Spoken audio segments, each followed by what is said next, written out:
Bonjour, dans cette vidéo, je vais vous présenter la fonctionnalité du paiement. Donc, pour procéder au paiement, que ce soit de frais d'inscription, de frais de scolarité, etc., pour un élève, en utilisant l'écran échéance. Donc, c'est un écran pour effectuer un paiement individuel. Donc, je souligne bien paiement individuel, ça veut dire je vais faire un paiement pour un seul élève.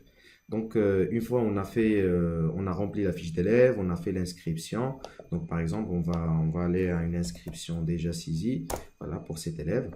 Donc, une fois l'inscription il est déjà faite, on a paramétré les tarifs, on a fait les réductions, etc., etc. Donc, normalement, on passe à l'écran échéance.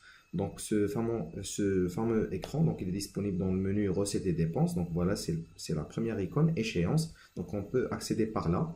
On peut accéder par ce menu-là à gauche, donc échéance, ou sinon à partir de l'écran inscription. Donc, à partir du menu inscription, pour faire vite, on a un raccourci pour aller directement à l'écran échéance.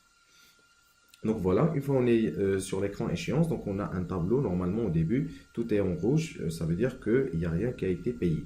Donc on peut cocher un mois, donc une échéance, on peut cocher un seul service d'une échéance, on peut cocher les deux, etc. Donc on peut cocher ce qu'on veut. Je peux utiliser aussi ce raccourci. Par exemple, si le parent il veut payer 4 échéances en une seule fois, donc je tape 4, entrée, et puis on a 4 échéances qui sont cochées. Donc voilà, les frais annuels, septembre, octobre, novembre, et là on a le montant total qui a été coché, donc 5350. Je vais revenir au premier cas, donc je vais cocher juste un. Voilà, donc on a 1300, et je vais procéder au règlement, donc je vais cliquer sur ce bouton règlement. Voilà, donc on a le nom de l'élève, on a le mode de paiement, donc soit par espèce, soit par chèque, soit virement ou versement, soit chèque et espèce, soit carte bancaire. Donc il y a 4 modes pour le paiement. Donc par exemple, le fameux cas c'est l'espèce, avec la date de règlement c'est par défaut la date d'aujourd'hui.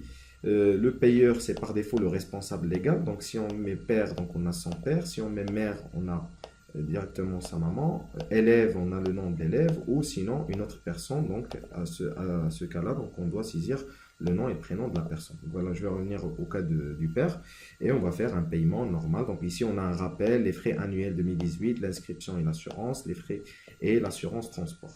Donc on a un champ observation qu'on peut renseigner également. Sinon on clique sur le bouton règlement et on a le reçu qui sort. Voilà, donc il est là le reçu, donc avec les informations de l'établissement, l'année scolaire, le nom et le prénom de l'élève, son matricule, le niveau, les échéances qu'il a payées, le montant, le mode de règlement et la date du règlement. Voilà, donc c'est le modèle par défaut aujourd'hui du reçu disponible au niveau de Nawat. Donc c'est un reçu A5 à découper sur deux. Voilà, donc ici on revient à l'écran échéance, donc l'échéance devient en vert. Donc ici on a trois couleurs possibles. Donc on a le vert, on a le rouge et on a l'orange. L'orange ça veut dire que le paiement a été procédé mais partiellement. Donc on va faire un exemple de paiement partiel. Par exemple là le parent il revient pour payer septembre. Soit on va cocher juste un seul service, par exemple il va payer que la scolarité mais le transport après. Donc on coche juste la scolarité, donc voilà on a le montant. Je clique sur règlement. Cette fois-ci, on va faire par chèque. On va saisir on va choisir le nom de la banque, le numéro de chèque. Et cette fois, on va faire la maman, par exemple. Règlement. Voilà, pour le paiement par chèque, la seule spécificité, c'est qu'on a le paiement par chèque avec le numéro de chèque et le code de la banque. Voilà, donc maintenant on a la couleur orange et cette case à cocher comme quoi la scolarité est déjà payée, mais il reste le transport, il est là. Donc dans la colonne reste, et là on a bien 1000 en vert et 350 en rouge. On peut payer là le mois prochain, donc il va revenir pour payer le transport et il veut aussi payer octobre en un seul coup. Donc cette fois-ci, on va faire règlement. Et par exemple, on va faire chèque et espèce. Donc il va payer par exemple le montant du chèque. Donc le chèque il contient 1000 et le reste c'est en espèces. Donc on renseigne juste le montant du chèque et le reste sera calculé automatiquement. Voilà.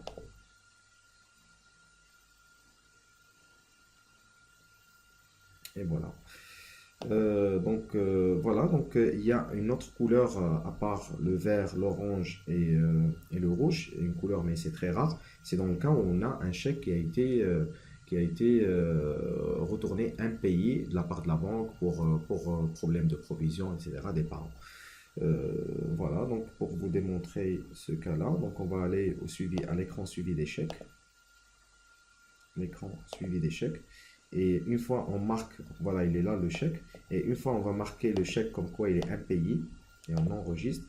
Si on revient à l'écran échéance, voilà, de cet élève, donc il y a la couleur bleue comme quoi c'est un paiement qui a été effectué par chèque et le chèque a été retourné impayé par la banque. Voilà, donc c'est les différents cas pour le paiement en utilisant l'écran échéance. Reste un seul cas, c'est la facture pro forma. Donc c'est pour le cas des parents qui veulent une facture, on coche les échéances correspondantes et on a un raccourci ici pour éditer la facture pro forma. Donc avec l'entête de l'école, avec les lignes de la facture et ici le montant en chiffres et en lettres, puis le signataire, etc. Voilà. Je vous remercie et rendez-vous pour une autre vidéo explicative de notre logiciel Nawat.